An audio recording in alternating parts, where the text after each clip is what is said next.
اللهم اخرجني من حولي وقوتي إلى حولك وقوتك. اللهم ارحمني برحمتك يا أرحم الراحمين.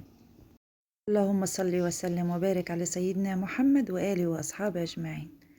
مبدئيا كده الفيديو ده بقاله فترة على التليفون وعايزة منتجه، بس مش عارفة أعمل له مونتاج. تمام، زي ما انتوا شايفين كده صورة ابني. أنا مش زعلانة ولا حاجة، قدر الله ما شاء فعل. حماتي دايما تقول بتبقى نازلة كبيرة قوي من السما، وعما بتنزل بتكون حاجة بسيطة خالص، يعني بتكون حاجة كبيرة نازلة من فوق وربنا بيبسطها لحد ما بتنزل بتبقى جاية حاجة بسيطة بقى، يعني جت على قد دراعه كده والحمد لله. هي تملي تقول لنا كده لو حد من العيال في العيلة تعب أو حصل له حاجة. تمام. كده في يوم كده صحيت من النوم لقيت الجو زي ما انتوا شايفين كده مغيم ولا في شمس وفي سقعة، قلت لا ما بدهاش بقى، نقوم نفرش ايه الشقة كده عشان تدفى كده والعيال بتصحى تروح المدرسة الصبح. زي ما انتوا شايفين كده، طبعا انا ما فرشتش معاكم، انا فرشت وبعدين قلت لكم ان انا فرشت، لان مش هعرف افرش وانا بصور بصراحة. تمام. مش هعرف احط التليفون يصور، ومش هعرف افرش قدام الكاميرا من الاخر يعني. خلينا صراحة مع بعض. تمام. لو وصلت معايا هنا في الفيديو، بصوا بقى البتاعة دي بتعمل لوحدها، بتعطر الشقة لوحدها وجميلة وبتخلي ريحتها حلو، بتظبط التايمر بتاعها وبتشتغل. يا ست اشتغلي، مش عايزة تشتغل، الله يهديكي اشتغلي، مش عايزة تشتغل. قلت لا خلاص، انا هاخدها بقى اعملها كده، اخرجها من الجهاز بتاعها واشغلها. عملتها بايدي، اتعاملت معاها المعامله العاديه. هنا بقى بقول لكم ان انا فرشت كله، حتى فرش الانتريه فرشته بقى عشان يحافظ عليه، والسجاد وغطا السجاده كمان اهو فوق السجاده، لان مش هعرف اشيل السجاده في الشتاء بقى والبرد، فالغطا بيحافظ عليها من دخول الباب، وحاجه وقعت من ايد الولاد عليها هتشتغلها تغسلها في ثواني. والمفارش وكله، غيرت الستاره كمان وتوكلت على الله كده وقفلت بقى الشقه وعطرتها. بقول لكم هنا ان كفر المروحه كمان كان مغسول وحطته لها، لسه اللي فوق دول ما جبتهمش. يا رب انزل كده بالسلامه واجيبهم. وخلصت بقى زي ما انتوا شايفين كده، والترابيزه وستفت الدنيا. انا بقول لكم هنا ان انا ما فرشتش مفرش للترابيزه، لان هم كل شويه بيشيلوا وبيرموه لي كده في جنب على الانتريه او في اي حاجه. وطبعا بقى شغلت الغساله وحطيت فيها الهدوم اللي كانت موجودة وسخة مع الستائر اللي اشتلتها وغيرتها كده يعني.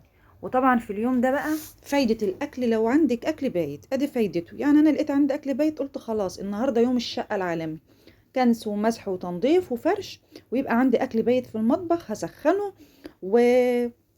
وكفى ووفى والحمد لله على كده. جبت بقى على طول كده اللي هو شغلت الغسالة جنبي، سخنت الاكل الموجود، إن كان على قد شويه رز تطبخهم في ثواني هتخلصي. تمام كده تملي، يعني لو عندك شغل تاني يوم زودي انت الاكل شويه اليوم اللي قبله، تاني يوم هتكوني مرتاحه، يا دوبك تخلصي شغلك ودوبك يكون عندك شويه اكل بايت بس خلاص. تمام. لو وصلت معايا هنا لحد هنا كده في الفيديو، ما تنسيش تحطي لي لايك، وما تنسيش تشتركي، والله الزرار بتاع الاشتراك ما بيعورش، وزرار اللايك ما بيعورش يا جماعة، دوسوا لايك ودوسوا اشتراك للقناة عشان تكبر بيكم. تمام. ده كان غدانا سبانخ ولحمة ورز وشوربة، الحمد لله، فضل ونعمة من عند ربنا.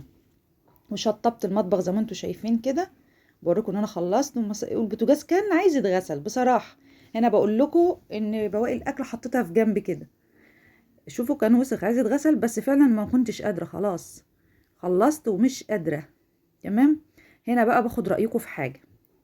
شايفين كده زمانية ماشية كده على الحيطة، انا عندي الإضاءة ضعيفة في المطبخ، وكلمتني واحدة صاحبتي يعني كده، ربنا يجعله في ميزان حسناتها يا رب، قالت لي الإضاءة أهم حاجة، الإضاءة. قلت لها تمام، أعمل إيه؟ قالت لي هاتي ليد، اللي هو فرع ليد كده تلزقيه على الحيطان كده، وزودي الاضاءه شويه. صراحه كده من غير ما اكذب، انا ما بعملش حاجه، ما عنديش اضاءه، ما عنديش اللي هو الليد اللي بيشتغلوا بيه، ولا عندي ولا عندي الحامل اللي فيه الرينج لايت ولا كده. فانا مش عارفه. هي قالت لي كده، كلمتني وقالت لي بصي هتجيبي فرع ليد هتلزقيه، ولمبه اضافيه كمان هيعمل معاكي الاضاءه حلو. فانا مش عارفه لما انا هجيبهم وهلزقهم على الحيطه، هل الاضاءه هتعاكس في الكاميرا وتضايق التصوير وتضايق المشاهدين؟ مش عارفه، عايزه اجرب وعايزه انزل اجيبها واجرب والزقها واشوف الدنيا رايحه فين. بس اما اشوف يا رب بس ننزل بالسلامة كده. عايزة انزل بجد والله ومكسلة، او مش لاقيه وقت، لان الوقت بيضيع في الجلسات. انتوا عارفين ان انا لسه ما اتعافتش 100%، يعني لسه بعمل جلسات. انا بدات اعمل شغلي بيتي بس على مهلي، اللي هو يوم يبقى عندي اكل اعمل فيه شغلانه كده. ده رضا قوي. ربنا ما يحرم حد من صحته يا رب، ولا يحرم حد من حبايبه ولا من ولاده يا رب. المهم خلصت الغسيل واخدته ودخلت البلكونه. كان عندي هدوم المدرسة، بس بغسل هدوم المدرسة يوميا. ما عنديش واحد من ولادي يروح بالهدوم وسخة تاني يوم أبدا. بغسلها كل يوم كده، يجوا غسلتها. ما كانش عندي غسيل بقى، غسلتها على ايدي.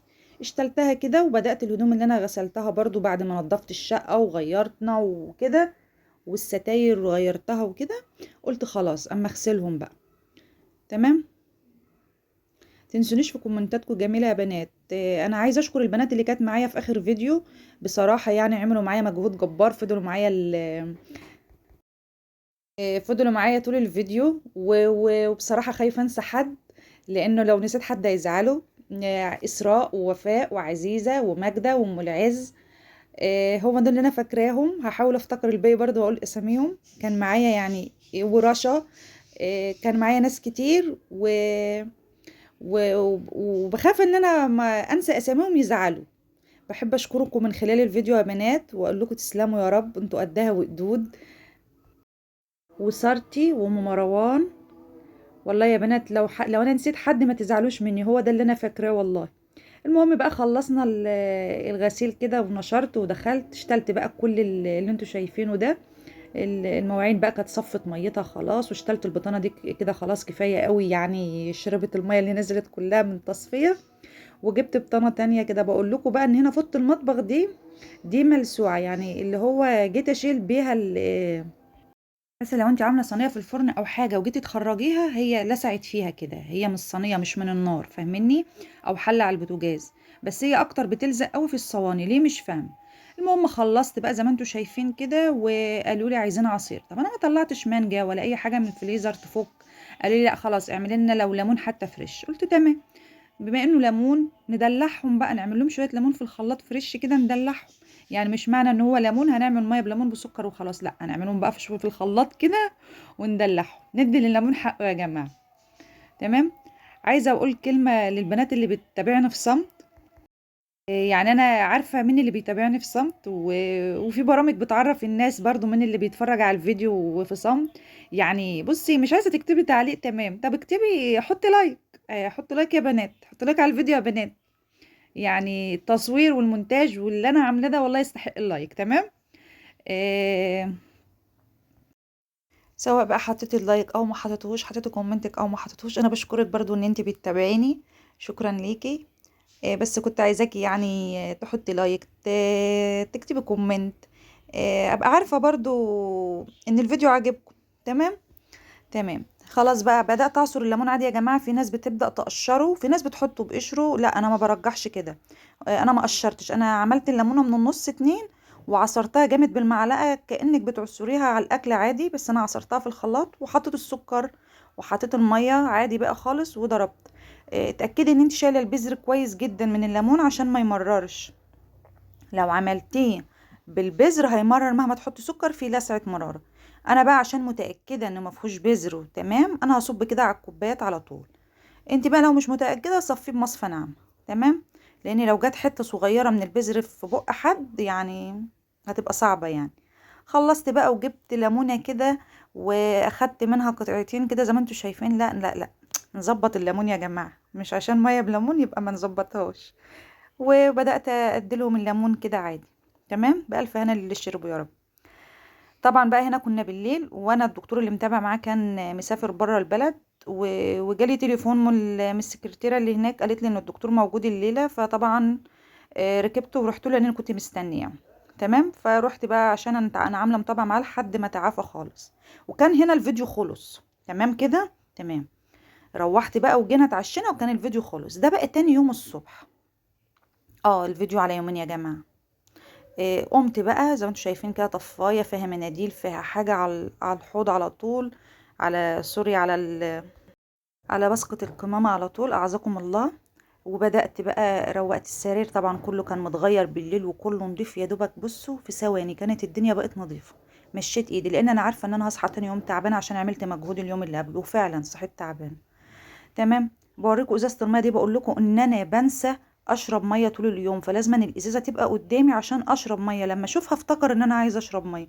لان بصراحه في الشتاء الواحد ما بيحسش ان هو اصلا عطشان، ما بيحسش ان هو عايز يشرب. فخلي قدامك على طول ازازه الميه، لان جسمك اصلا محتاج الميه. تمام. كل ما تشوفيها خدي منها شويه، هو المفروض نشرب اكتر من كده طبعا، بس هو انا مش قادره اشرب من اكتر من كده. تمام.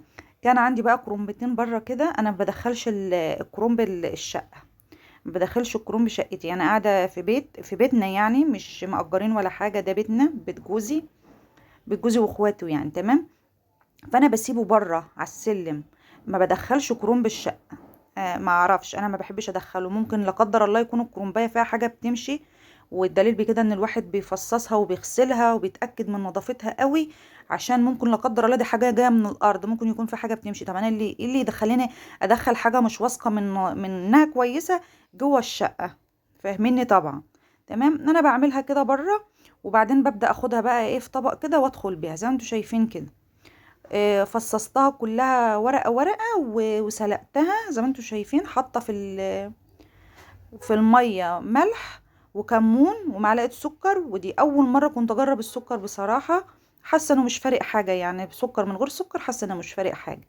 ناس قالت ان هو بيحط معلقة سكر في سلق الكرنب، قلت اجربه، لقيته عادي.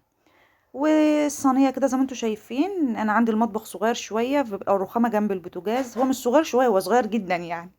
المهم هو جنب البوتاجاز كده الرخامه، بمايل عليهم المصفى عشان تصفي ميتها، الكروم بيصفي ميته. فيبدا يبقى ناشف كده ومصفي ميته، وانا ببدا اقطع واشيل دور واحط دور. تمام كده. بدأت بقى اسلق الورق الابيض الاول، وزي ما انتم شايفين كده ما تتكيش قوي على الورق لو هتحطيه في الفريزر. تمام. وابدا بقى تحت الميه كده في الحنفيه، طبق ميه كبير كده محترم، والحنفيه برضو بتبقى عليه، وابدا اشطف ورقه ورقه برضو عشان اتاكد برضو ان هو نظيف وما فيهوش حاجه، واوقف كمان السوا بتاعه. انت بتبرديه كده بالميه البارده اللي نازله من الحنفيه عشان توقفي السوا. هنا بقى انا بواقي الكرنب من قلبه، ما كانش راضي يفك وبيتقطع، طب انا كده هخسر الورق كله، لا انا هحطها ببعضها وهغسلها تحت الحنفيه ورقه ورقه عشان انا ما فتحتهاش، وحتى لو فتحاها انا بغسلها ورقه ورقه زي ما انتوا شايفين كده. تمام. اللي حطها بقى ببعضها دي اهي، اقلبها يمين اقلبها شمال، الورقه تفك، اطلعها لقيتها لسه شويه بسيبها في الميه. تمام. بخرج على طول، وجنبي الحوض الحنفيه مفتوحه، وخرج من الحنفيه على من الحله على الحنفيه، اشطفه حلو زي ما انتوا شايفين اهو. هو ده بقول لكم الميل بتاع الصينيه عمل ميه، اللي انا بقول لكم عليه بس، وببدا اشيل الميه ده. يلا بقى ابدا اخلص انا بقيت الكميه، وانا واقفه كده لو قادره اقطع بقى بقطع، مش قادره باخده وبقعد، وحتى لما بخلص باخده وبقعد، ما بفضلش واقفه الوقفه دي كلها على ظهري. تمام. لان انا ظهري تعبني وانتوا عارفين كده. وده كان الفيديو النهارده بقى عملت لهم شويه كشري كده، وبيض مسلوق وبتنجان وبطاطس، بس انا ما صورتهمش معاكم يعني، ما عملتش لحمه ولا فراخ ولا حاجه، انا عملت اللي قدرت اقف اعمله اللي كان موجود يعني، اي حاجه رضا من عند ربنا وبتقضي الغرض وحلو، و... ونحمد ربنا على نعمه الستر والصحه، وسواء بيتنا صغير او كبير نحمد ربنا عليه. الحمد لله على كل حال، الحمد لله في السراء والضراء. زي ما انتوا شايفين كده كنت خلصت تقطيع بقى الكرنب، وهوريكم بقى، شوفوا بقطعه رول كده، ده عشان احطه في ارضية الحلة. تمام. عشان لو ما فيش ورق اخضر كتير تاخدي كده التهدير الورق ده تحطيه. وده كان شكل الكرنب معاكم، وكده اكون خلصت. يا رب يكون عجبكم الفيديو، ما تنسونيش في اللايك والشير، شيروا الفيديو يا بنات، عايزة القناة تكبر بيكم ان شاء الله. السلام عليكم ورحمة الله وبركاته.